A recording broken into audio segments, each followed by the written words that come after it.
Yeah. Yeah.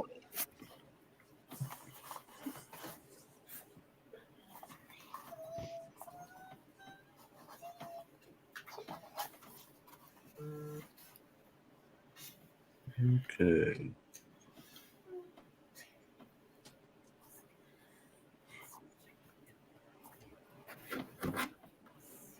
Are y'all seeing the live?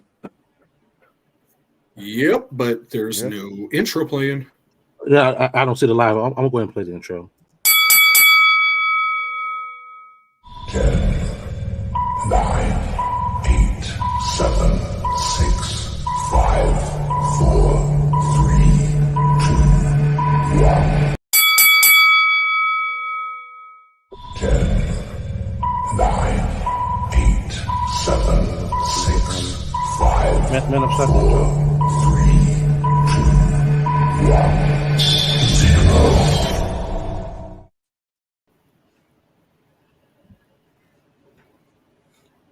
Yeah.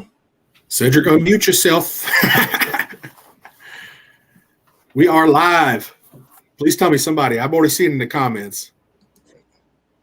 Oh, there we go. There we go. Bells and belts, baby. Oh, look who we got up there.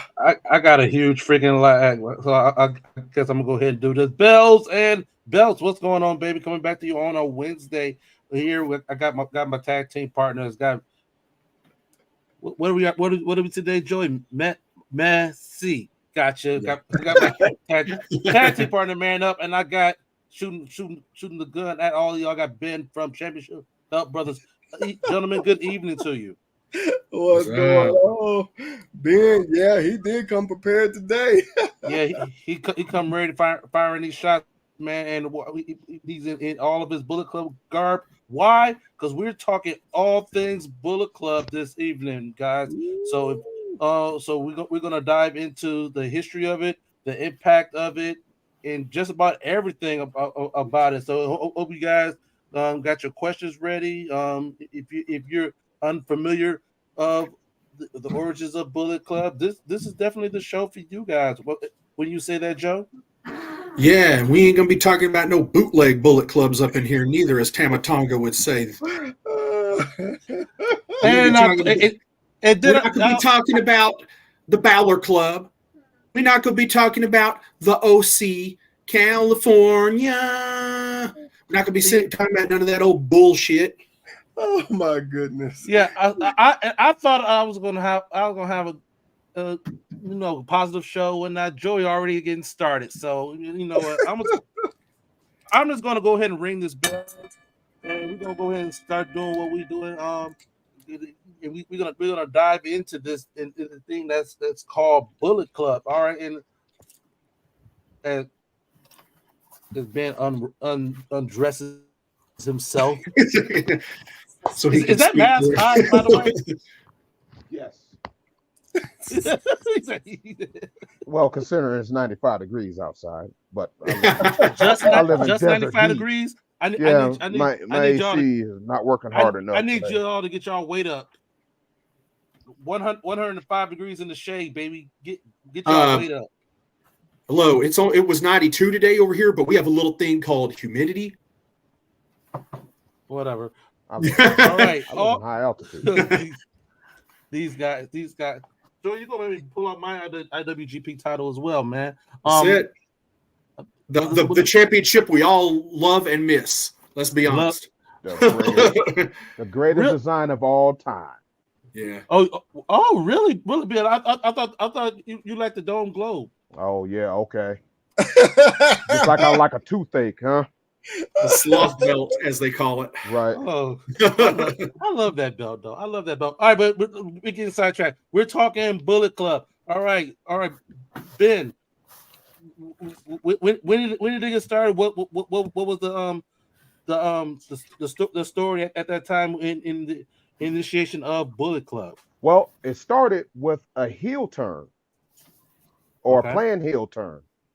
So Prince Devitt, as some of you WWE fans know him as Finn Balor, Prince Devitt was a big fan favorite in the junior heavyweight division in New Japan Pro Wrestling, right?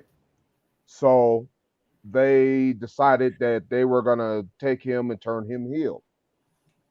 And this was the beginning of the Bullet Club build-up. So they had him turn against his tag team partner in a tag team match. And he turned against them. Was it Taguchi? Yeah. Okay. Yeah. Okay. Taguchi's son, Apollo 55. Apollo 55. There we go. He turned against him in a match, and Bad Luck Fale showed up, and those are the two original members of the Bullet Club. Okay. It's Bad Luck Fale, and I'm trying Prince to Devitt. Finn. Yeah. Prince Devitt. Yeah. From there, it built on with Tamatanga, the addition of Tamatanga, Young Bucks, Doc Gallows, and Carl the Machine Gun Anderson. Right. He was the third member, Machine Gun. Okay. From that point, all these other members, the base of the Bullet Club were the Young Bucks, Doc Gallows, Machine Gun, Tamatanga, Bad Luck Fale, and Prince Devitt as the leader. Okay. Now I know that tends to like start a conversation in regards to who was in the group and who was the leader and whatnot, and that's something that we can definitely dive into.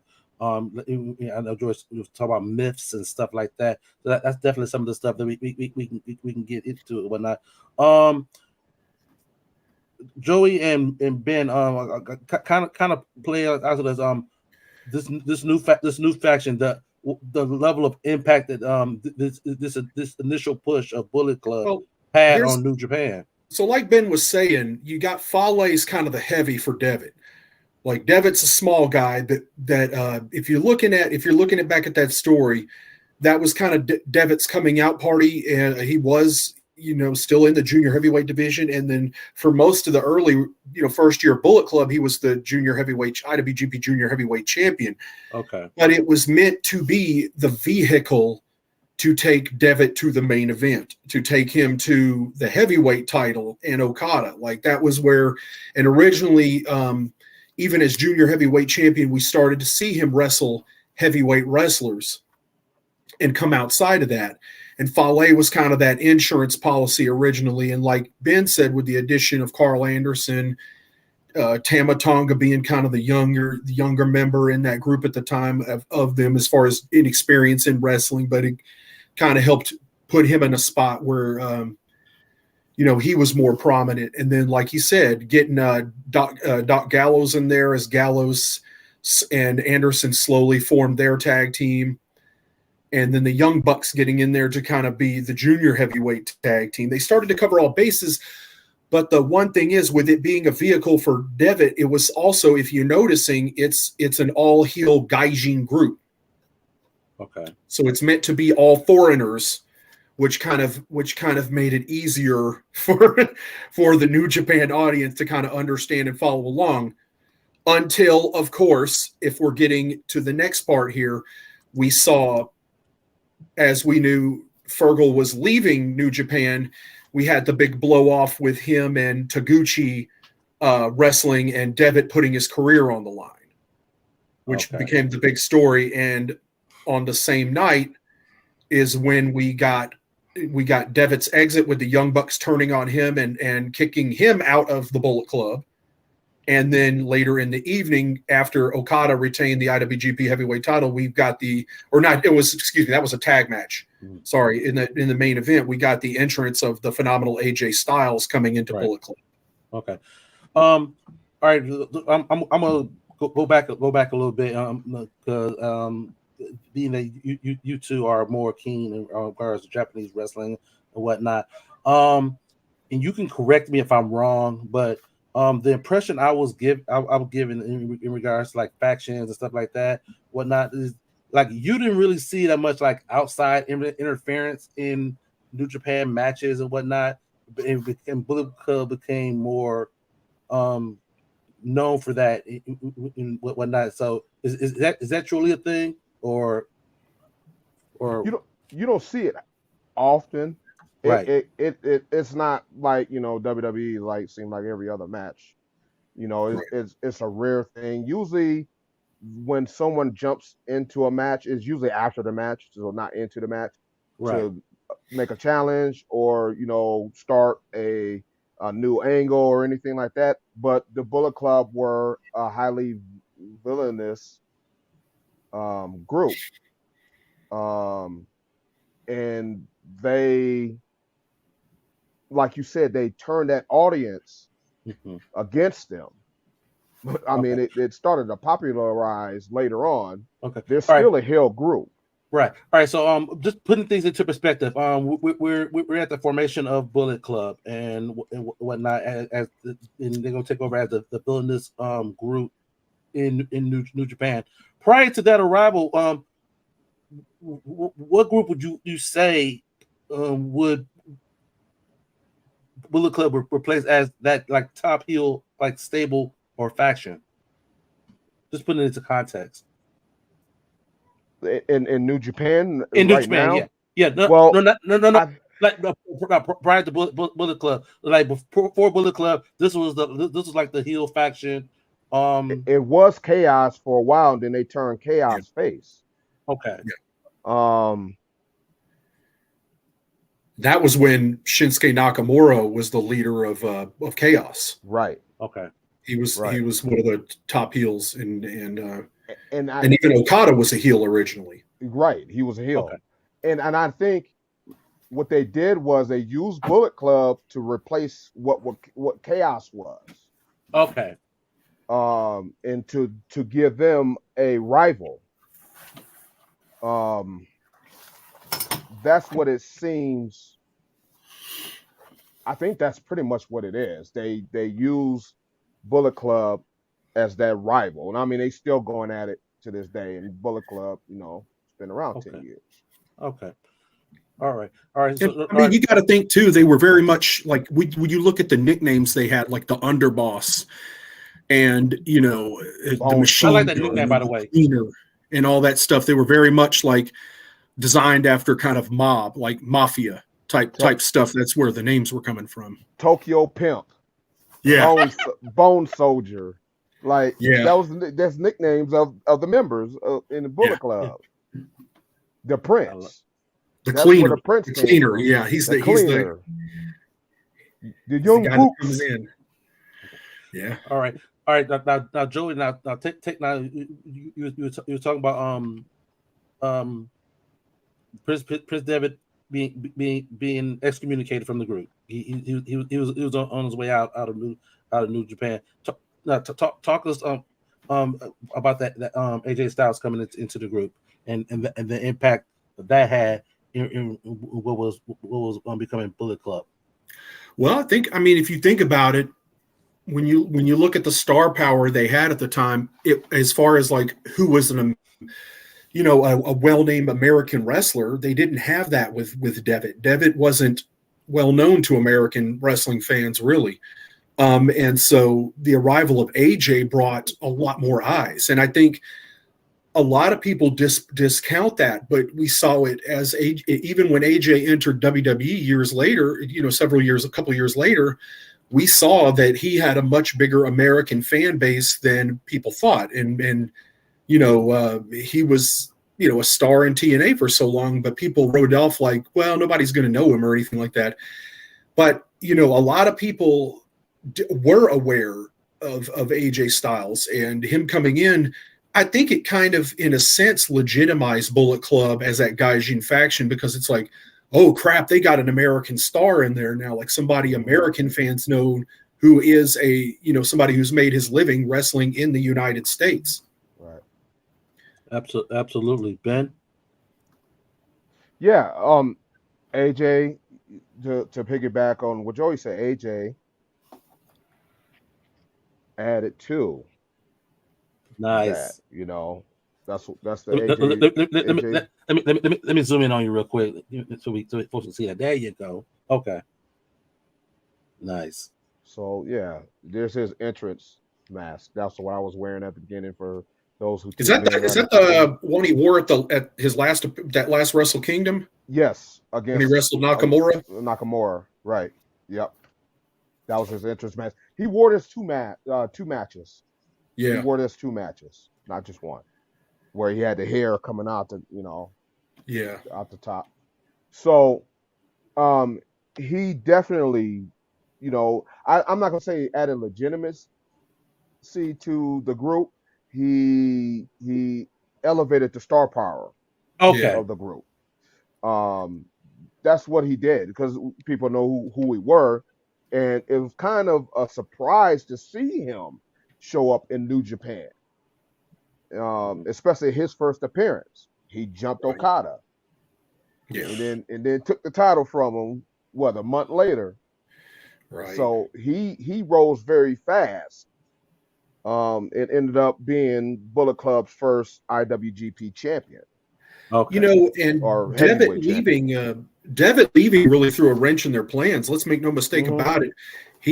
AJ basically got his spot. Like Yes. Devitt was tracking to feud with Okada, and Devitt probably would have won the New Japan Cup, but instead it ended up being what's his name? Golden Lover. Kenny Omega. No, Ibushi. Kota Oh, yeah. Ibushi. Okay. Kota Ibushi kind of got pushed up there a little bit too, Yeah. and then working with AJ. But I really think the plans were in the works for Devitt to kind of leave the junior heavyweight division behind, which we know he dropped the title anyway, the junior heavyweight title, and he was, there were big plans for him, and so for him to leave, AJ kind of got to slide in that spot and become that top Gaijin heel right out the gate. Plus, like Ben said, he brought that star power, and that's a lot of eyes on New Japan, and he kind of started that transition to where we got to see more of Bullet Club in the United States, and it got popularized because of his star power. Yeah. Now, in that around that time that's when they had the was that around the time they had the working relationship with Ring of Honor? Yeah. Or was that a little? Was that They've been having working relationships with multiple wrestling companies just here and there. Yeah. And I think it was more of a marketing ploy to expand their marketing, their Bullet Club and the Chaos and the Okada and into the United States, which was an excellent idea. Yeah, exactly. I mean, that's definitely something. But this right here, yeah, just I think they can never get rid of the Bullet Club because the marketing and the sales of it, and people just wanting to wear the cool gear, right, draws them in, and they have their up and downs, but just introducing AJ to that group, and then later Kenny Omega. Because remember, they were there at the same time. All right, Kenny Omega had already started building his name up too. Okay, all right. So let's put a pin in that. Setting the stage. AJ Styles IWGP Championship. Was it at around this time or a little bit before that they brought because the Bucks was already in. Bucks was already in. Mm-hmm. Was it after that time that that Kenny Omega was brought into Bullet Club, or later in 2014, around the fall, around October, November 2014? That's when Omega returned to New Japan, and they brought him in as the cleaner in the Bullet Club. He had been gone from New Japan for a better part of a year, I want to say, after the Golden Lovers kind of split, and we saw Ibushi move up to heavyweight. Okay. All right. So yeah. So they're bringing Kenny Omega in. They really set his sights on that junior heavyweight division. Am I right? Correct. Yeah. Okay. He was junior. He was a new junior. Okay. He was brought in to clean up the junior division, and they brought him in to work with Taguchi. So, like, he was the new wave kind of taking Devitt's place in that spot. Okay. All right. So just putting things into context. You had AJ Styles as the IWGP champion. You had Kenny Omega as the junior heavyweight champion. You had Gallows and Anderson as the heavyweight tag champions. You had the Young Bucks as the junior heavyweight tag team. That was all the belts in New Japan. No, at one time, Fale had won the IWGP Intercontinental as well. Yes. Like they had that for a little short minute. He had a break and he kind of split one of Nakamura's runs up and had won that belt temporarily. Okay. And also the Bucks were Ring of Honor World Tag Champs at the same time as being IWGP Junior Heavyweight Tag Team Champions. Okay. And wasn't they PWG tag champions? At one time they had those belts too. Yeah, that was. I think that was the second time they had the Ring of Honor and IWGP. Okay. But what they win the Bucks are like the one had the most reigns of IWGP Junior Heavyweight Tag Champions, like 7 or 8. Yeah, they have the record. I think. And I think that together as a team, because what's his name has it.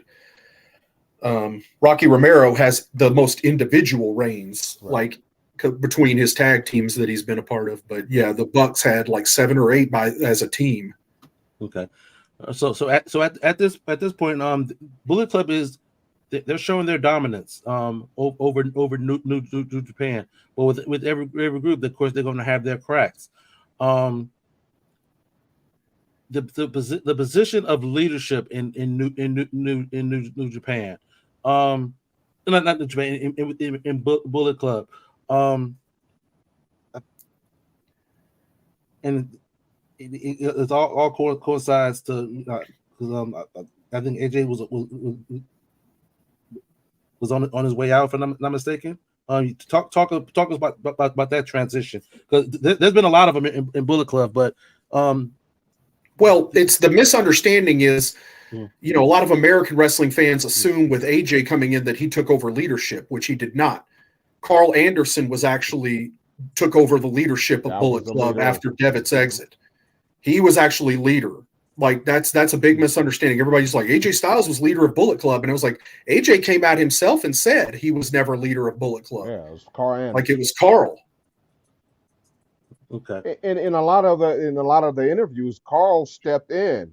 He's the one doing all the talking. Yeah, right. He was doing all the talking. That should have told a lot of the people who was the leader. Yeah, it was Carl Anderson. They just got used to like American wrestling factions where the guy holding the biggest title must be the leader, and it was kind of like, no, Carl was that OG member. He was the original core member, one of the core members of Bullet Club, so he kind of took over that leadership role. And like you said, he was doing all the talking for the group. AJ was just kind of there. It's like a faithful guy, like doing what he was told, getting in that spot and winning the belt and carrying it for them. But Carl was definitely the machine gun, was pulling the strings in Bullet Club. He was the leader. Okay, all right. So you all correct me if I'm wrong. AJ's exit plan out of New Japan, and the faction going forward. Talk us through that piece, because that was like the next iteration of the faction right there. Well, they started having frictions and fractures because they all started losing their titles. Right. Okay. It was like all at one time, like they were dropping. Boom, boom, boom, boom, boom. The junior tags. The Young Bucks had one. It was Wrestle Kingdom. The Young Bucks had won their tag titles back, but Omega lost the junior. Anderson Gallows lost the tag titles, and then AJ had he had challenged Nakamura for the Intercontinental title and lost. And from that point, Anderson, Gallows, and AJ were leaving for WWE. Okay. And Nakamura. and then Oh. Nakamura went right behind him. Yeah. And that's when they decided to. I guess they was trying to rebuild the group from that portion of it, and then that's when they set it up for the whole thing with AJ being removed from the group by Omega, and then Omega becoming the leader of the group. I think there was that story too where they kind of made it seem like they started questioning Omega's loyalty to the group too, because of that whole thing with Ibushi feuding with AJ for a little bit. Mm-hmm. And it was kind of like, whose team is Omega on? Is Omega Bullet Club? Is he staying with, is he really part of Bullet Club? And then it turns out it was the opposite. He was pissed off at AJ and he was tired of being a junior heavyweight. And he wanted that spot. He wanted the spotlight. He wanted the IWGP heavyweight title. He wanted to be that guy, and he darn sure wanted to take over Bullet Club. Like he wanted it all, but they were making it seem like maybe Omega's not really with Bullet Club, and it turns out he was. Right. He wanted it all. They tried to make Omega was like, I'm sick of being a junior heavyweight. I'm not a junior heavyweight. I remember that promo he cut. Right. That was right after they booted AJ. You guys try to hold me back. No, I'm going to take, and I'm taking over Bullet Club, and so that's where the transition to Omega's leadership came about. Right, and then we got Omega, weeks later, becoming the Intercontinental Champion after Nakamura vacated it, which you can tell. So my understanding is, I think New Japan knew Nakamura is leaving, and I think they were hoping to move the belt over to AJ and having AJ work with Omega after that. But nothing worked out. Nothing worked out with that, so it ended up vacated. Omega gets the belt for a run, and then he and at the time they were pushing them hard. Him and the Young Bucks got the never open weight six man tags as well, so they were getting a lot of gold thrown on them right then to push them kind of as that Kenny Omega and the Bucks kind of being that front face of Bullet Club at that time. Exactly. And that's where I became started becoming like introduced to Bullet Club, because in collaboration with Ring of Honor and whatnot, they was able to bring that to the United States. I remember going to a show, I want to say it's in 2017, where Kenny Omega was the IWGP US champion, and that was a rarity at that time. Kenny Omega wrestling here in the US, and he was here in San Antonio. So that's where I was introduced to it, whatnot. Around that time, like Ben was saying, the t-shirts, marketing, all that good stuff. They had that relationship with Hot Topics.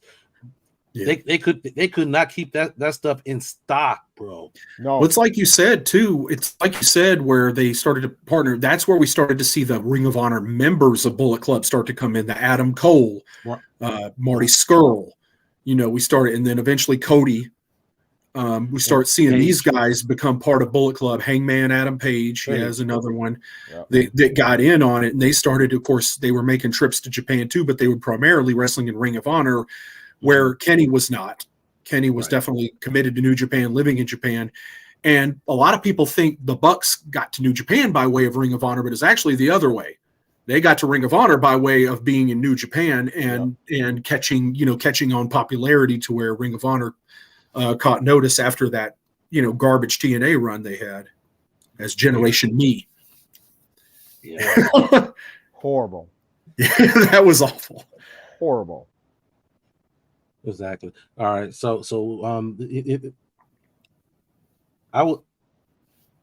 you all can definitely disagree with that, but I would definitely say, at that point, Bullet Club, in regards to popularity, they were definitely at their apex at that time. What would y'all say to that? I mean, coming up over the next couple of years, I would say at the point All In happened was about the height, like about as far as in America is, where they ran their own pay-per-view with a little help from Ring of Honor and New Japan, sending stars and helping produce it and stuff like that. But I mean, that would have been the height. I mean, All In's whole set was a Bullet Club set. Club, right? It's a Bullet Club pay-per-view. That's what it was. Yeah. All right. Yeah, go ahead, Ben. I'm sorry. No, go ahead. I'm sorry. No, okay. All right. So all in that's jumping into our timeline just a little. Yeah, we got to go back a little bit. But we'll go back a little bit. All right. So Kenny Omega and the Bucks. Well, we also another thing to jump right back into that time period. That's also a little bit before that is when we saw Tangaloa entrance into Bullet Club, and then the formation of God kind of coming up and taking the place of Gallows and Anderson as that heavyweight tag team in Bullet Club too, and they became a major part of Bullet Club, becoming many times IWGP Heavyweight Tag Team Champions. Mm-hmm. And I'll say this: when Tama left Bullet Club, that hurt me a little bit because I'm like, bro, it doesn't even feel right. It doesn't even feel right, not seeing him in Bullet Club. Like, he is the foundation of Bullet Club. I feel like whenever Jay White was on his way out, Tama should have been the one to take it back. He should have take control and lead Bullet Club. I was like, that would have made sense to me. It's like Tama Tonga, turn back heel, take the group. Sit at the throne where he belonged, It's like, what the hell? Right. Y'all literally just jumped like 4 years of no, but it's going back to just saying, like Tama was kind of a lesser, just in the background a lot with Bullet Club. He was having matches and stuff like that, but he wasn't winning championships yet. And then Gallows and Anderson leaving kind of left him and Tanga needing to fill that spot, and they took it. Oh yeah, they took it all right. They basically became the greatest tag team ever in Bullet Club. Yeah, definitely. Anderson and Gallows had a great run, and the Young Bucks had nice runs, but I have to give it to God. God was dominant. Dominant Bullet Club. Okay, all right. So let's go and go. We've talked about the all in whatnot. Let's go back a little bit. The Elite, as they became to be known, the Elite, and what became the Firing Squad. Talk us through that piece in regards to the inner turmoil of these two factions inside this whole group. It was a civil war. Yeah, it was a civil war. It didn't make sense because they ended up going back to each other anyway. It kind of lost its steam whenever All Elite Wrestling was forming. It kind of we didn't get to see it play out the whole way. Yeah, right. Yeah, that basically it. When AEW and some people don't know that AEW originally was supposed to be New Japan United States, but that fell apart. Yeah. And that's where Strong ended up coming in that spot. Okay. But that whole Civil War thing was kind of confusing. It was kind of lame too. Be honest, Ben. Just be honest. My opinion. It was kind of lame. It kind of turned me off from Bullet Club for a little bit, and then once I found out that it basically just flew in the wind away, then I was able to go back to just being a regular Bullet Club fan. But I didn't like the Civil War. It just, I don't know. It just didn't do it for me.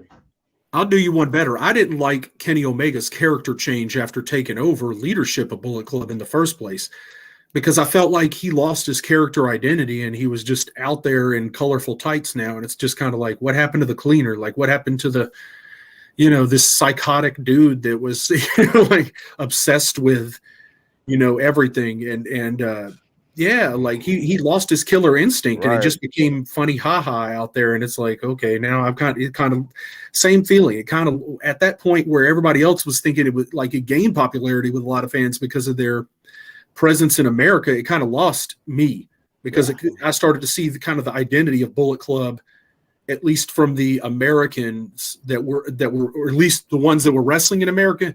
To me, that started to lose the identity of Bullet Club. Mhm. Yeah. Okay. All right. As we continue looking at the transitions within the Bullet Club, enter Switchblade Jay White. Talk. I understand that there was like the initial offering from Kenny Omega to join Bullet Club. But he basically He turned him down. Okay. That's what it was. Uh-huh. Jay White was turned down from, or he turned down the Bullet Club Okay. initially. That's how it played out. But then joined we all Chaos. know, right? He joined Chaos and then turned on Okada. Like who didn't see that coming? The joint Bullet Club. So I don't know. I don't know if that they wrote it that way originally, or he just went into a circle. Yeah. So that's what they transitioned to to Jay White, who he's a pretty good talker. He's got that crazy mentality at times too. Yeah. Let's point out another thing too. Basically, they made that whole IWGP US title to be Kenny Omega, that to be him. Right. And I don't think he was satisfied with that. Like he wanted to be the guy. He wanted to be the heavyweight champ. And then, they created the US title. They wanted him to be the face of like their presence in the United States. And he didn't, he didn't really want that. Okay. I do want to go ahead and say this. I know I've been quiet, y'all. I'm not too fond of the Bullet Club. I mean, of course, I know I've heard of them and seen a few things here and there, but I'm not up on it, I guess you could say. So I am sitting back and learning a lot, listening to y'all. I knew some of the people that was in the group, like AJ Styles, the Young Bucks, and all of them. And I knew some of the history, like Kenny Omega not joining, then joining, whatever, all that good stuff. But I just want to let y'all know I am sitting back and learning. That's why y'all see me going back and forth like this. I'm like, okay. So don't think I'm ignoring y'all. I am listening and I am learning. As long as you're not over there. I ain't sleep. When we get to that point, it's time to shut the show down. Everybody be asleep. Right. Exactly. All right. Go ahead. I just want to throw that in, but go ahead. No. Yeah. All right. No, but jumping in, jumping back in, as we see the elite, kind of phase away, and doing all in, then will become all elite wrestling. Okay. Talk to us, boy, man. If you couldn't hide that any better at all. Go ahead. I ain't saying that. Go ahead. But talk to us about Bullet Club post the elite. Because I know like for me, that's the Bullet Club that I most associate with. So what does life look like for Bullet Club? Also before the whole Civil War thing started, like another storyline I wasn't a fan of was the whole Cody versus Kenny little nonsense over who was the leader, and it's like, go away. Like it's just kind of annoying, and it's kind of like this. I think they thought that was going to be a bigger deal, but it's kind of like, at the time we saw, that's the time when, Tama and Fale and all these guys were getting sick of putting up with all the elite crap anyway. And like, That was Fale said, "F them." Right. yeah, Fale especially because he like, Right. but yeah, that's the time whenever that storyline finally ended. That's when we saw the firing squad appear and just kind of begin to eject the elite from the Bullet Club. Yeah. It's kind of like, okay, we're done with you guys. You guys can go now. And that was also part of that. One of those additions was Ishimori. He's a Yeah, very Bones. athletic Bone Even Soldier. though we all knew he wasn't actually the person that was Bone Soldier. No, he was second generation or third generation Bone Soldier. whatever Yeah, you but call then it. he was revealed, and then he Right. became the new Junior. But that's a bad dude, man. I'm a big fan of Ishimori. Yeah, he left it. he- He came from Impact Wrestling from Excursion and took that Mhm. spot, kind of. And that was Yeah. Yep. he was a good addition, definitely. Yes. Him and I like ELP El Fantasmo when he got in there too. I thought he was really good. Mhm. He was another great addition, and then he and Ishimori made a multi-time junior heavyweight tag team champions. Right. I love Yeah. that. I love them working with each other. I thought that was a good dynamic they had going there. We didn't say anything yet about Chase Owens, but got to say something. He was one of the kind of the other American members that wasn't, like part of the whole elite thing. And he wasn't a big star here in America, but he kind of made his mark in Bullet Club in Japan and had his presence. And then the firing squad removed him, and then he later came back to Bullet Club. It's like, That's starting to sound like a little of a revolving door, kind of. Yeah, at some points, and then Mhm. we also saw the addition of Kenta.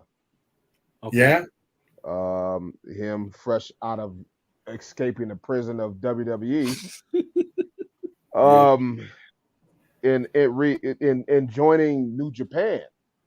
So for people that don't know, Kenta was like the star, the ace of Noah right. for years before he joined WWE. He was the star of Noah. He got pushed. He got pushed big time in Noah. And it was kind of puzzling why he left Noah. But in his return to Japan, he didn't go back to Noah. Kind of did it all in Noah, though. There wasn't really much left for him to do. So it was kind of like he needed to do. That's true. I mean, he won everything that was there. Yeah. He was the franchise for Noah for a while. Yeah. And he just dropped and went to WWE and became, what was his name in WWE? Hideo Itami. Hideo Itami. And they just dumped on him, and he asked for his release and ran back home like he should have. Like I keep saying about Nakamura. And Kushida. Happened to Kushida too. Yeah. Right. So yeah, just seeing Kenta join Bullet Club, that kind of threw me because his character didn't really fit the Bullet Club to me. Yeah. But now I'm seeing that dark side of him, and he's in House of Torture or whatever that branch of the Bullet Club, because they Evil like is the leader. Yeah. They like to branch out, and Yeah, let's get into that. Exactly, because wait a minute, I'm sorry. Oh no, go ahead. Go ahead. So yeah, we have all of these different mini factions within Bullet Club. Right. It's like it's like a big damn dysfunctional family. Does it not? I mean, yeah, there's always fractions. If you go look at the subgroups of Bullet Club, you'll be scrolling for a half hour because there's like every other person was in 2 or 3 different subgroups. Yeah. Super Click and Elite and House of Torture and peanut butter and jelly sandwiches. And the pandemic kind of changed New Japan. That's why we got the turn from Evil and joining Bullet Club was done because Jay White wasn't wrestling in Japan at the time. Like they came up with something and that was a pandemic. Put Evil in that spot because they had to go with their Japanese talent. They were missing most of their gaijin, like short of Will Ospreay, I think, who was living in Japan at the time. Yeah. So that changed the dynamic of everything, and enter Evil leaving LIJ. So he could work with Tetsuya Naito on top, and, and have matches and work with Okada. They really, tough times, when you're a Japanese wrestling company and you lost all your foreign talent basically, and you got to improvise and figure out how to spice up that main event. And, Evil is he's a very good talent. Was he, heavyweight champion material? Should he have been in that spot at the time? Probably not. But again, they were short on talent. They had to figure something out, and that's where we ended up getting everything that happened. The Intercontinental getting merged with the heavyweight, and a lot of changes in New Japan. But yeah, that's how we started to see these we saw even more and more and more Japanese members into Bullet Club, because they were trying to keep it alive. They didn't have nothing but Japanese talent. So then I think that's kind of what House of Torture is now, is mostly the Japanese guys from Bullet Club are now House of Torture. But they have stated that they are still they're still considered part of Bullet Club loosely. Yeah. They want some of that merch. They want some of that merchandise. Yeah. Somewhere on that House of Torture T-shirt is that Bullet Club logo, and you got Yujiro's part of House of Torture. He moved over there with him. They got one of, I can't remember which one of Roppongi 3K is with him. Yeah. Show. Yeah. Show or Yo's the one that's still in Chaos, I think. Yeah. Yeah. So it got, it's like we were talking about, it got shaken up there, and now that kind of split off, and now we're talking about it offline, but we got Bullet Club Gold in AEW now. Right. As far as I know, we were talking about ABC and Impact. I think they're still considered part of the main Bullet Club, with what they're calling Bullet Club War Dogs now, or whatever, is David Finley's thing, where he's brought in Alex Coughlin and what's his name, the White Rhino, that young man from the new LA Dojo. I can't remember, but they're starting to get more Gaijin back in it too. So it's interesting, to see to develop, and I feel like eventually we may get that civil war in some way between Bullet Club Gold as they build that up versus War Dogs. So we get the Jay White, David Finley thing. Obviously, that whatever plan they had to write Jay out of New Japan didn't work out. He's eventually going to find his way back into that He's gonna be back. conversation. Yeah, he'll be back, because he didn't go to WWE like I guess everybody thought. Man, I knew he wasn't going. He's smart, man. When I seen them rumors, I was like, yeah, right. Yeah, he's never going to wrestle in Japan again. It's like, yeah, right. Eventually we're going to get that. We're going to get that feud. You can see, in the background right now, Bullet Club Gold entering into Guns in there. They're building up their numbers. Mm-hmm. They got Rock Hard Juice Robinson. They're building their thing up, and that's kind of where you got Juice and you got Jay White there with their past and everything and their connection. And it's kind of like you're building off of that, where you're building their faction. Yeah. But it's something to say that Bullet Club still has the presence it does in wrestling. WWE's still ripping them off. So with their bootleg Bullet Club, and they just throw anybody in there like Mia Yim. Not. Oh my! You couldn't resist, huh, Joe? Hey, just like my name, she's a lot like her husband. Meh. Dang, Joey. Just saying. Yeah. She's pretty though. That's true. That's about it though. Okay. Wow. She's just out there. She's just out there. She's just there to be seen. She like Amber Gallows back when she was married to Doc. Right. And she was running around in Japan with them. It's like, what are you even doing? Never mind. Okay, all right. That's something we could do. We could do. We got about 10 minutes left. We didn't talk about Peter either. Who? The Bullet. You don't know who Peter is? Oh yeah, yeah. Tokyo Pimp. Got it. Yeah. Yeah. The girl that's always with Yujiro. Like, yeah, she's a long time. She's probably a longer tenured member of Bullet Club than anybody. It's just like everybody else. Do you know? Everybody Do you else. know? Do you know who her boyfriend is? Bad luck, Fale. It's Fale. Yeah, her Oh, real for real? boyfriend is Fale. Yeah, her boyfriend is Fale. Yeah. He found her. He literally found her at a go-go club and brought her into New Japan to be with Yujiro, and then he fell in love with her. Wow. Fale, hey, you come here. You Yeah. come with me. Yes, yes. Yeah. So as we get ready to put a bow on this, let's take a look at some of these obscure members that have joined Bullet Club over the years. Let's talk about the baddest Bullet Club member of all time first. Oh, I can tell you who that is. I can show you who that is right now. Who's that? Want to see? There you go, right there. I just couldn't resist. I couldn't resist. No, You got to do the Jay White one too, where you do it from underneath. King Tonga. Well, yeah, King Tonga. Oh, King Haku. You can say whatever you want. King Haku. Hey, it's like for that man. Hey, I'm in Bullet Club. Okay, you got it. Whatever you want. Right. Sir. Whatever you want. Here's my T-shirt. Here, hold on. Here's my car. I mean, here's my like. When your boys is God, you can kind of come and go as you please. Right. Being who he is too. So Oh, yeah, my goodness. Yeah. when King Haku shows up, you just go with it. Yeah. So just some obscure folks who I just whatnot. I saw Frankie Kazarian was there for a cup of coffee when in regards to a Ring of Honor angle. Yeah. He wasn't really a member though. He was there for that swerve for CD to win the world title. Yeah. Uh-huh.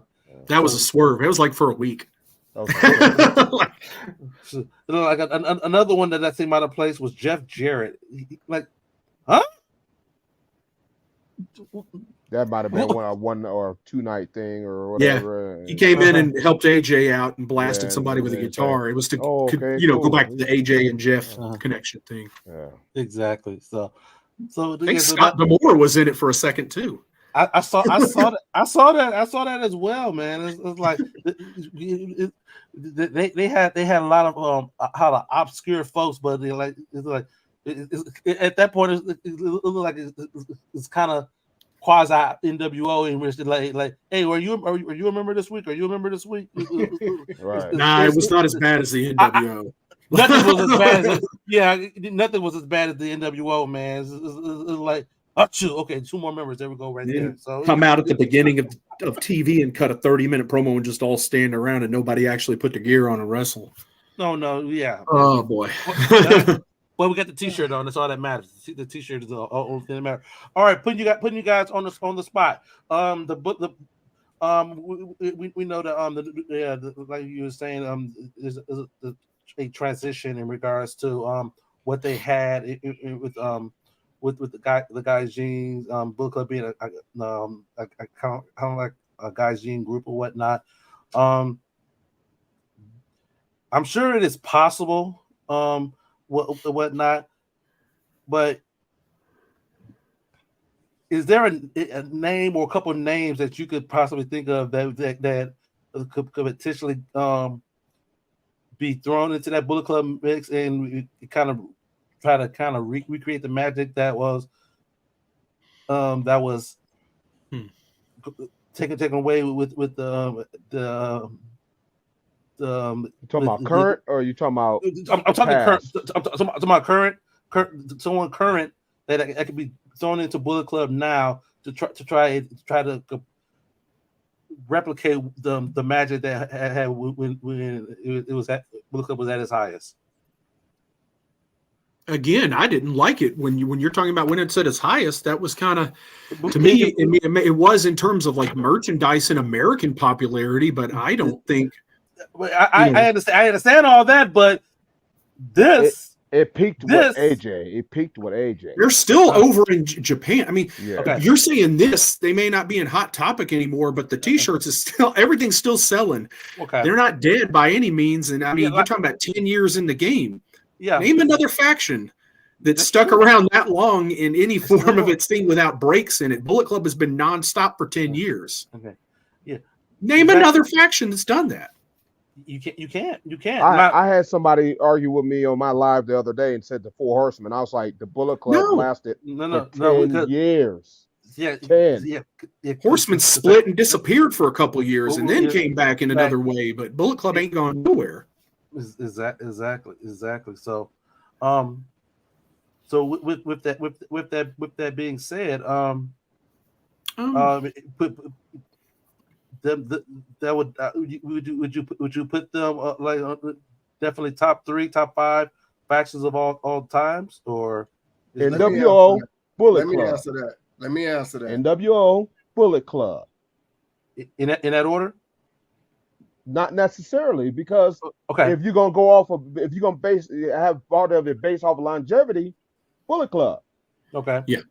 You're talking about impacting the business. I agree with Ben. That's all. I was just going to say that because I'm not too fond of Japanese wrestling, but I've heard of them and I see the merchandise everywhere I go. Even to this day, I don't know when people bought the shirts or hats or whatever, but still to this day, I will see those shirts like what Ben has on right now. I will see that everywhere I go, and I don't see no NWO. I don't see no. There's people wearing these shirts that don't even know what it means. But see, that's what I'm saying though. How many other factions do people do that and don't really know nothing about it? You ain't seen it since the NWO. That's what I'm saying. Name another piece of creative that exists out in wrestling that WWE has just blatantly ripped off more than once. We named them Balor Club, OC, all this trash. The Club, when they were just lazy. Right. I mean, you just get to the point where it's like, dude, come on. Let's see if people grab it and relate it to Finn and AJ, because they're Bullet Club members. Right. Bullet Club, you Bullet Club for life. And that just goes to show you it's not one person, it's not even 4 or 5 people. It's when you look at it, when you take away the real gimmick, the attitude, the everything like that, and you just put some guys that were in it and try to recreate it, it don't work. So these guys that you're talking about were during its height or whatever, they're unable to reproduce it. They still can't reproduce it because AJ with Gallows and Anderson is just not Bullet Club. It's just not. It don't have the same feel. It don't taste the same. It don't smell the same. It's not. It's just the magic ain't there. Awesome. Nice. All right, and they're still going. Hold on, you did say what star? So let's talk about You know, if they're, you know, that's kind of where I think like when David Finlay kind of took over as far as he's considered leader in Japan now, and it's kind of like, you know, he's again, he has a, you know, second generation, I guess, you know, son of Fit Finlay. He's got, you know, he's a good wrestler. I'm not going to take anything away from him, but it's kind of like they just made him look like Jay White and put him with Gato. And it's like, oh, you know, but like we're talking about, to me, they made the mistake. And if they want to fix it, Tama Tonga needs to come exit him out of the group and take it back. And that's if Tama Tonga would, if they do that, Tama turn on him, the Bullet Club all joined. And we're talking about, that's when, you know, all of them should be there. House of Torture, bring in the Americans from Bullet Club Gold, all of them, and all be there for that and kick him out. You know, like, and have Tama take over as the leader of Bullet Club. That'd be hot to me. At least in Japan, it would work. Absolutely, that's definitely a good take. Okay, and that's a good stopping point for us there, gentlemen. It's been an amazing hour. I definitely appreciate you, Ben, joining us for the for your insight. You're a Bullet Club loyalist, but you're also loyal to a particular group, are you not, Ben? He got quiet on us. He got quiet on. Championship Belt Brothers Group, something on those lines. No. He wanted you to say it. You say it. Okay. I can definitely plug it. Here, I'll plug my own group. I don't need you plugging my group. Please join us at Championship Belt Brothers if you're not a member. Answer the questions, please. And come on over with these gentlemen and myself and the other 3,300, 3,400 members. And come on over, have a good time. We keep it drama free, sucker free, and always leave it better than we found it. Outstanding. But that's CBB is my go-to in regards to learning any and everything in regards to the belt hobby, belt championship belt collecting. So definitely hit up Championship Belt Brothers, and we thank everybody for tuning in and watching this our Bells and Belts retrospective of Bullet Club. If you like what you see, go ahead hit that like button. Hit that like button, and don't forget to subscribe if you watch us on YouTube. If you haven't joined us here on Facebook, Bells and Belts is in the name. You see it in our logo. Make sure you join us over there, where you guys have a hand in the creative things that we do here for the show. So you definitely join us. Well, over you know there. what though? I forgot something. Because remember, I said, and I don't know if we probably ain't got the graphic pulled up, but I forgot we got an announcement to make as far as our next yes, we do. big interview coming up. So let me pull that up real quick here. Give me just a minute as I am slow. I told people that we were going to reveal that here. So if you're still with us and you haven't left, I'm going to go ahead and do that if I can get back to it. All right. Well, tell you what, I got to thinking last week about who we could bring in, and I have a good friend of mine broke in from when I was in the wrestling business around the same time. He's a longtime professional wrestler. Some people knew him as Scott Starr on the independents. And he got signed to WWE and had a career there as an official. And that is Wes Adams. He wrestled a lot for he did wrestle for WWE as well. Went through the whole Florida Championship Wrestling developmental, came up and had a career as a referee on WWE, and then had a career promoting his own wrestling company after that. But we will save all that for the show. But just know that's going to be on September 13th. So mark your calendars at home. September 13th, we're going to have former WWE referee and wrestler Wes Adams at 8 Eastern, 7 Central on September 13th. Awesome. What are we doing next week, Cedric? What we're doing next week? We're doing I believe we're doing top 10 underrated wrestlers. I already know like 3 that's on Joey's list because he's very very very. Because I know you, Joey. I know you. And we'll see about that. We'll see. Well, you know, I know Joey's top 3. I'm gonna write it down and I'm gonna see if I'm right. And the best way for you guys to find out is for you to join us here on Bells About next week. Thanks again to Ben for joining us for our discussion on Bullet Club. My tag team partners. Let's do it again next week, guys. If everybody else, we thank you for watching. And you know what? Come on back next week where we have you another episode. Right here of Bells and Belts. See ya.